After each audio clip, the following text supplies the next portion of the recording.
बिस्मिल्लाहिर्रहमानिर्रहीम। नहमदुहु व नुसल्ली अला रसूलिहिल करीम। अम्मा बाद। आज के इस इंतखाबी जलसे के सदर मोहतरम ऑल इंडिया मजलिस इत्तेहादुल मुस्लिमीन के चारों नामजद उम्मीदवार, इलाके की मुअज़्ज़ज़ शख्सियात, मेरे बुजुर्गों, दोस्तों और घरों में बैठकर हमारी बात को सुनने वाली इज्जतदार माओ और बहनों, 15 जनवरी 2026 वोट देने का दिन है और आपका वोट आपके 5 साल के मुस्तकबिल को तय करेगा। अगर आपका फैसला सही रहा तो आपका एक वोट 5 साल आपको काम आएगा, और अगर आपने फैसला करने में कोताही की और चंद रुपयों के बदले अगर आपने अपने वोटों का सौदा कर लिया तो 5 साल आपका बर्बाद हो जाएगा। आपके वार्ड में हमारे सामने जो मुखालिफ पार्टी है उसके जो 4 उम्मीदवार हैं, सुल्तान नाटिया को छोड़ करके बाकी 3 उड़न खटोले से आए।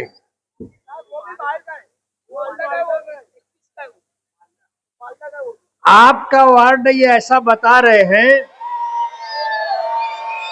कि वो चौथा भी आपके वार्ड का नहीं है। मैं ऐसा समझता था कि वो आपके वार्ड का है। आपका वार्ड ऐसा कैसा लावारिस या मिस्कीन और यतीम हो गया कि आपके वार्ड में सियासी तौर पर कोई उम्मीदवारी करने के लायक नहीं है। चारों के चारों उम्मीदवार बाहर से आ रहे हैं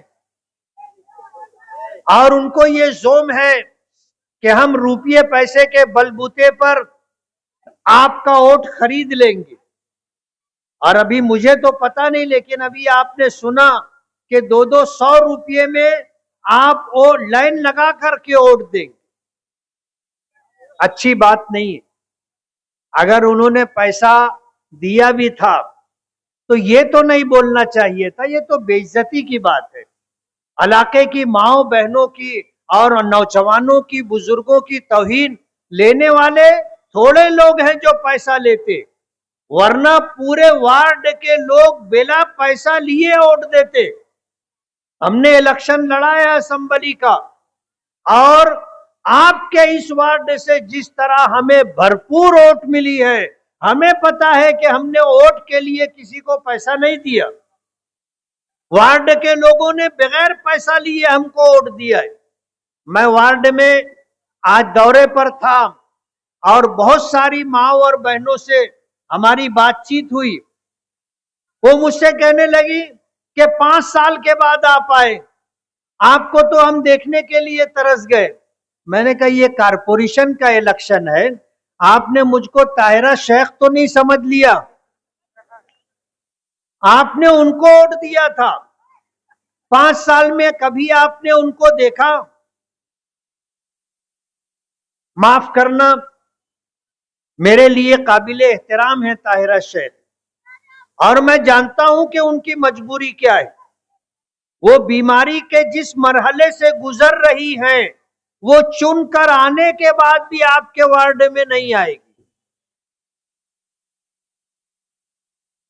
बीमारी के जिस मरहले से गुजर रही है, अगर आपने उनको पैसा लेकर के वोट दे दिया या आपने बगैर पैसा लिए वोट दे दिया और वो चुनकर आ भी गई, तो मैं आपको ये बताना चाहता हूं कि जब वो तंदुरुस्त थी तो आपके वार्ड में नहीं आ सकती, नहीं आई। अब जब वो बीमारी की हालत में है तो आपके वार्ड में कैसे आएंगी? वो आना भी चाहेंगी तो नहीं आ सकेगी। और अभी किसी ने मुझे बताया कि यहां पर जो है एक पिरिंग से भी जो है उम्मीदवारी कर रहे हैं। मैंने कहा मैं समझा नहीं, बोले इमरान रेडीमेड। तो मैंने पूछा कि उनका रेडीमेड का कारोबार है? बोले नहीं, रेडीमेड का कारोबार नहीं है, मगर उनको रेडीमेड इस वजह से बोलते हैं। अब जाहिर बात है, इलाके की जो महरूमी है, जहां जहां मेरा जाना हुआ, हमारी माएं और बहनें ऐसे गटर बताती थी। बोले गटर देखो, महीने 2 महीने से गटर साफ नहीं हुई, गटर पूरी लबालब गंदे पानी से भरी हुई, चलने के लिए रास्ता नहीं। और आपको पता है कि ताहिरा शेख 7.5 साल मेयर रही, आपने 2 टर्म उनको चुन करके यहां से दिया। ये मेयर का वार्ड है, और एक मेयर कारपोरेशन के 1200 करोड़ रुपए का फंड, जो कारपोरेशन की कमाई और आमदनी है, और गरीब आवाम, मेहनत कश आवाम अपने खून पसीने की कमाई से टैक्स देती है, जो कारपोरेशन में जमा होता है। अगर उस 1200 करोड़ रुपए में से मेयर साहिबा अगर 200 करोड़ रुपया भी साल का मालेगांव पर ईमानदारी से खर्चा कर देती, तो पूरे शहर के अंदर एक रोड बटन बनाने के लिए जगह नहीं मिलती। इलाके का एक बहुत बड़ा हिस्सा कच्चा है, जहां रोड रास्ता नहीं है, और बहुत बड़ा हिस्सा ऐसा है जहां पर गटर नहीं है। अभी मुझे किसी ने बताया कि जब नल आता है तो कई रास्ते ऐसे हैं जो गटर के पानी से भर जाते। बड़ा नाला बनाने के लिए कारपोरेशन से फंड निकाला जा चुका, पेपर पर बिल बना करके कारपोरेशन के खजाने से नाला बनाने का जो पैसा था वो निकाल लिया गया, लेकिन गटरों का मसला हल नहीं किया गया। हम भ्रष्टाचारी बदउनवानी पर बोलते हैं, और भ्रष्टाचारी बदउनवानी होती है, लोग करते हैं, लेकिन इतना भी नहीं करना चाहिए ना कि आपका अपना घर और आपका अपना वार्ड ही एकदम महरूमियों से, अगर आप पूरे शहर में काम नहीं किए, ठीक है, कम से कम अपने वार्ड में तो आपको काम कर लेना था, आपको कोई रोकने वाला नहीं था। आप 7.5 साल मेयर रही, और इस वार्ड को आप यकीन मानो, अगर मेयर चाहे तो 1-2 साल में ही सारे काम करवा सकता है, लेकिन 7.5 साल में उनको तौफीक नहीं हुई कि वो ये काम करते।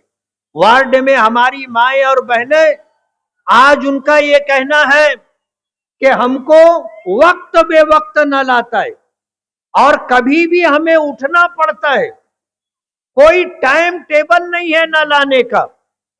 आप चुन करके आएंगे तो अपने कारपोरेटरों को, और आपका मेयर अगर बैठेगा तो हमारे वार्ड के पानी के नल के मसले को आप हल करके देंगे। मैंने उनसे वादा किया है, और ये कोई बहुत बड़ा मसला नहीं है, कोई बहुत बड़ा मसला नहीं है कि इसको ना हल किया जा सके। जाहिर बात है, पानी की टांकियां हैं, और नई पानी की हम टांकियां मंजूर करवा के लाए, और नई पानी की टांकियां बन भी रही हैं। आपने देखा होगा, अली अकबर हॉस्पिटल से लग करके जो पानी की टांकी है, उससे लग करके एक टांकी और बन रही है। ऐसे शहर में 6 पानी की टांकियां बनेंगी, और इंशाअल्लाह चंद महीनों में अगर ये टांकियां बन गई तो इंशाअल्लाह लोगों के जो ये वक्त बेवक्त पानी आने का मसला है, हम इंशाअल्लाह हल करके देंगे। और ये पानी की टांकियां हम मंजूर करवा के लाए। आज जिस रोड पर हम बैठे हैं, ताहिरा शेख ने अपने मेयर रहने के दौर में नहीं बनाया, जब उनका टर्म पूरा हो गया उसके बाद अभी ये रोड बना है, प्रशासक राज में बना है, और अभी ये बाजू का रोड बन रहा है। मैं दिन में आया, मैंने काम देखा कि किस तरह का काम है। मैं ठेकेदार से कहना चाहूंगा कि आप बिल तो पूरा लेंगे ना, ऐसा तो नहीं है कि आप बिल कम निकालेंगे। जब आप टेंडर के मुताबिक पूरा बिल लेंगे तो काम भी टेंडर और एस्टीमेट के मुताबिक करना चाहिए। कितना इंची काम हो रहा है आप देख सकते हो। मैं ठेकेदार से कहना चाहूंगा कि एस्टीमेट के मुताबिक आप काम कीजिए। रोड बनेगा तो टिकाऊ रहना चाहिए। आज आरसीसी का रोड बना है तो 15-20 साल देखने की नौबत नहीं आनी चाहिए। आपको क्वालिटी के अंदर रोड बना करके देना है। आप कोई अपने घर से पैसा ला करके नहीं बना रहे, ये सरकार का पैसा है, कारपोरेशन का पैसा है। आपको ईमानदारी से क्वालिटी के अंदर काम करके देना चाहिए। ये मेयर का वार्ड है, मेयर साहिबा हुडको में रहती है, उनके साहबजादे इमरान हुडको में रहते हैं। आपका दुख दर्द तो कौन देखेगा? दूसरे वार्डों के उम्मीदवार दिए, क्या हमारे इस वार्ड में कोई नौजवान नहीं है, कोई सियासी सूझबूझ रखने वाला शख्स नहीं है? ऐसा कोई शख्स नहीं है जो आपका काम कर सके, करवा सके। आपको बाहर के उम्मीदवारों की क्या जरूरत है? चारों के चारों पूरा पैनल बाहर का है और आप ये वोट देंगे तो जाहिर बात है हमेशा आपको उनका इंतजार करना पड़ेगा। आज जब हमने वार्ड के उम्मीदवार दिए हैं तो वार्ड के उम्मीदवारों को कामयाब करके देना आपकी जिम्मेदारी है। आज 15 जनवरी को आप वोट दोगे, वोट देने में कितना समय लगता है आपको पता है? आप अपना भविष्य, अपने बच्चों का मुस्तकबिल और उनका भविष्य देख करके आप वोट दो, वार्ड के लोगों को वोट दो। कम से कम आप अगर ये काम नहीं करेंगे तो इनके घर पर जा तो सकते हो। आप 10-20 लोग जाकर उनके दरवाजे पर खड़े हो जाओगे, उनको काम करना पड़ेगा, वो घर में बैठ नहीं सकते। लेकिन जाहिर बात है आप अगर इस तरह का कोई मामला नहीं करेंगे, वार्ड के बाहर के उम्मीदवारों को अगर वोट देंगे तो आपको फिर हमेशा उनके दर पर जाना पड़ेगा और वहां जाना हर एक के लिए मुमकिन नहीं है। इसलिए मेरी आपसे गुजारिश है कि आप वार्ड के उम्मीदवारों को कामयाब करें, आप वार्ड के उम्मीदवारों को वोट दें। ये आपके पड़ोसी भी हैं, हो सकता है इनकी रिश्तेदारियां भी वार्ड में हो और उनको यही रहना है, मुंह पर मुंह पड़ेगा, आमना सामना होगा। जाहिर बात है कुछ तो आदमी में गैरत होती है, काम नहीं करेगा तो लोगों का सामना कैसे करेगा? आज जरूरत इस बात की है कि जहां सियासी तौर पर हम अपना और अपने बच्चों का मुस्तकबिल महफूज रखना चाहते हैं और हम ये चाहते हैं कि अगर मालेगांव कारपोरेशन को हम टैक्स अदा करते हैं तो हमको हमारी बुनियादी सहूलतें और जरूरतें कारपोरेशन से पूरी होकर मिलनी चाहिए। रोड बनकर मिलना चाहिए, गंदे पानी के निकासी के लिए गटर और नाले बंद करके मिलना चाहिए और पीने का पानी हमें मिलना चाहिए, जरूरत का पानी मिलना चाहिए। आज मैं घूम रहा था, हमारी चंद बहनें खड़ी हो गई और उन्होंने बहुत इसरार के साथ ये बात की कि हमको पानी की बहुत तकलीफ है, पता नहीं नल यहाँ पाइप कब डाला जाएगा और कब नल आएगा, आप बोरिंग करवा करके दो। मैंने उनसे वादा किया कि मैं आपको बोरिंग करवा करके दूंगा, कारपोरेशन से हो ना हो, एमएलए फंड से हो ना हो, लेकिन मैं आपसे वादा करता हूं कि मैं आपको वह बोरिंग करवा के दूंगा। हमारे साथ जो चारों कारपोरेटर थे उस इलाके को जानते हैं, ये कोई बहुत बड़ा मसला नहीं है। आदमी 50,000 रुपया खर्च करेगा, हमारी माओ और बहनों की पानी की तकलीफ खत्म हो जाएगी, कोई बहुत बड़ा मसला नहीं है। लेकिन आदमी करना चाहे तो मसले हल होंगे और ना करना चाहे तो फिर छोटे छोटे मसलों का अंबार लग जाएगा, लेकिन मसले हल नहीं होंगे। मुझे बताया गया कि आज ये इलाका सर्वे नंबर 194 और इसी तरह जो है हारून अंसारी नगर गरीबों की बस्ती है और एक जमाने से लोग वहां पर है, जिनकी जमीनें हैं उनसे आज कुछ लोगों ने औने पौने वो जमीन खरीद ली शायद ये इलाका भी उसी में है। इस इलाके को भी सर्वे नंबर 194 औने पौने दाम पर खरीदा गया है। और हारून अंसारी नगर में जो रहने वाले लोग हैं, हर एक से 2-2 लाख रुपए की डिमांड की जा रही है कि आप 2 लाख रुपया दोगे तो आपको खरीदी देंगे। और इनका रिकॉर्ड रहा है, ये पैसा लेने के बाद भी खरीदी नहीं देते। आप क्या बिगाड़ लेंगे उनका? गरीबों के साथ ये जुल्म। आप कारोबार करो ना, अल्लाह की जमीन कम नहीं है, अल्लाह की दुनिया जमीन बहुत बड़ी है। अगर इतना सब कुछ होने के बावजूद आपको गरीबों की ही बस्ती नजर आती है, आप उसी को खरीद करके आप कारोबार करना चाहते हो, रुपया पैसा कमाना चाहते हो। कम से कम आप देखो, अल्लाह की जमीन बहुत बड़ी है। आप जमीन खरीदो बेचो, आप अपने नसीब से कमाओगे। हमको तुम्हारी कमाई पर कोई हसद और जलन नहीं है। हमें पता है आपको जो मिलना है वो आपके नसीब से मिलेगा, हमें जो मिलना है हमारे नसीब से मिलेगा। और नसीब और मुकद्दर अल्लाह ने बनाया है, ना कोई उसे कम कर सकता है, ना उसे कोई बढ़ा सकता है। लेकिन आपको कारोबार करने के लिए गरीबों की ही बस्ती मिलती है। आज पूरे शहर में ऐसे दसियों मकामात हैं जिस पर लोगों को बसे हुए 10-10, 20, 40 साल हो रहे हैं। ऐसी जमीनें आप पौने पौने खरीद करके गरीबों की जो है आप जेब पर और उनकी कमाई पर डाका डालने का प्रोग्राम बना रहे हो। आपने कम से कम वार्ड के लोगों के साथ तो हमदर्दी की होती, उनका ये मसला हल करके देते। जिस दाम में आपने खरीदा है उसी दाम में गरीबों को वो जगह दे करके उनको मालिकाना हक और 7/12 का उतारा बना करके दे देते। आपसे ये नहीं हुआ। आप वार्ड के मेयर रहे और 7.5 साल से आप मेयर हैं, तो कम से कम ये काम तो आपको करके दे देना था। और ये यादगार काम रहता। और जिन लोगों को घर मिल जाता और जिनको सर पर छत मिल जाती, आप यकीन मानो जिंदगी भर वो आपके एहसानमंद रहते, जिंदगी भर आपके साथ रहते।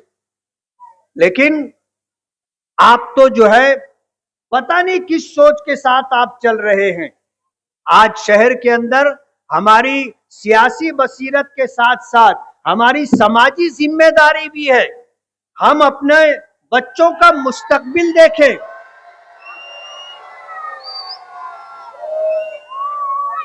ए बेटा, ये शोर करने की जरूरत नहीं है। मैं समझ रहा हूं क्यों शोर कर रहे हो तुम लोग, अच्छी बात नहीं। आप सुनने के लिए आए हो, खामोशी के साथ सुनिए।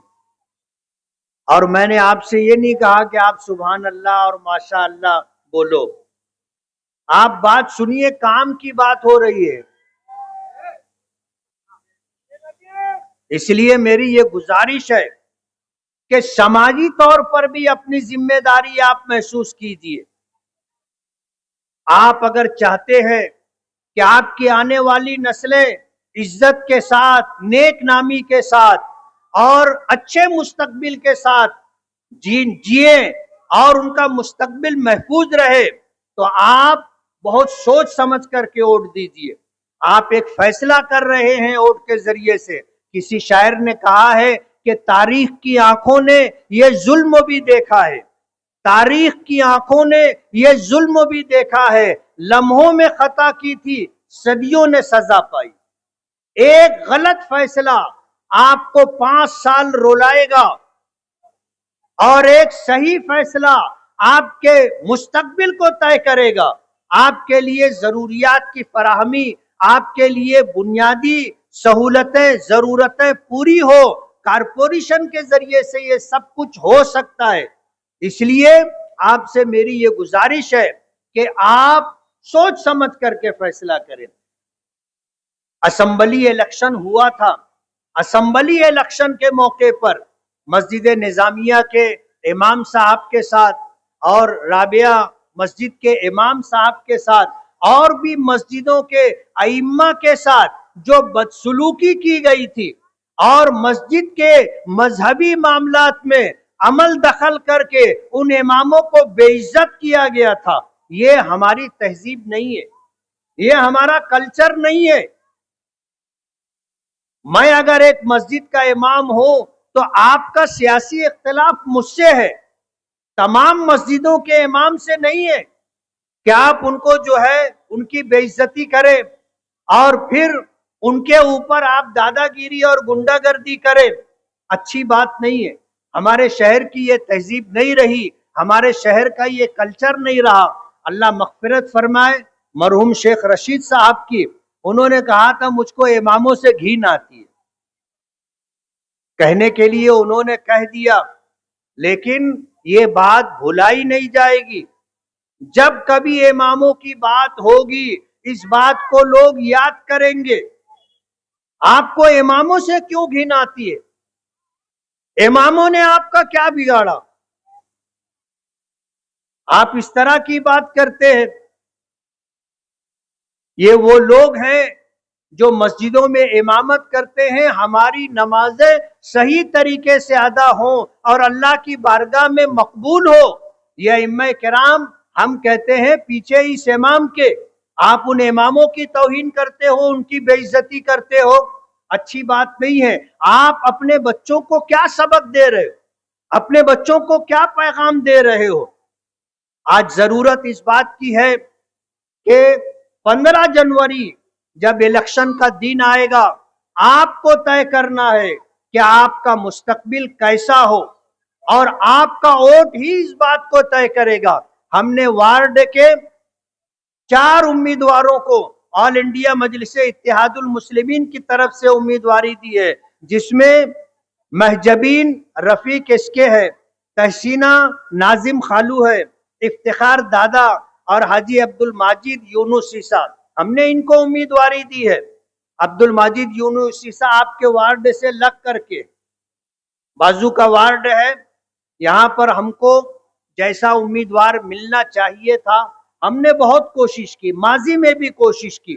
पिछली मर्तबा यहाँ से अब्दुल मालिक यूनुस ईसा ने उम्मीदवारी की थी, इस मर्तबा उनके भाई हाजी अब्दुल माजिद ने उम्मीदवारी की है। आपके वार्ड के ये उम्मीदवार हैं। आपसे मेरी ये गुजारिश है कि आप अपना कीमती वोट इन वार्ड के उम्मीदवारों को दे और ऑल इंडिया मजलिस इत्तेहादुल मुस्लिमीन के नुमाइंदों को आप कामयाब करें। पतंग की निशानी, चारों वोट पतंग की निशानी पर दे करके मजलिस इत्तेहादुल मुस्लिमीन MIM के उम्मीदवारों को आप कामयाब करें। मैं आपसे वादा करता हूं, आपको यकीन दिलाता हूं कि अगर हमारा ये पैनल चुन करके आया, हमारा मेयर बैठा, हम इलाके की सारी बुनियादी जरूरतें इंशाअल्लाह 5 साल में पूरी करके देंगे। मुझे यकीन है कि आप अपने हक में, अपने बच्चों के हक में अच्छा और बेहतर समझ करके आप फैसला करेंगे और ऑल इंडिया मजलिस इत्तेहादुल मुस्लिमीन के तमाम ही चारों उम्मीदवारों को पतंग की निशानी पर वोट दे करके कामयाब करेंगे। बहुत बहुत शुक्रिया।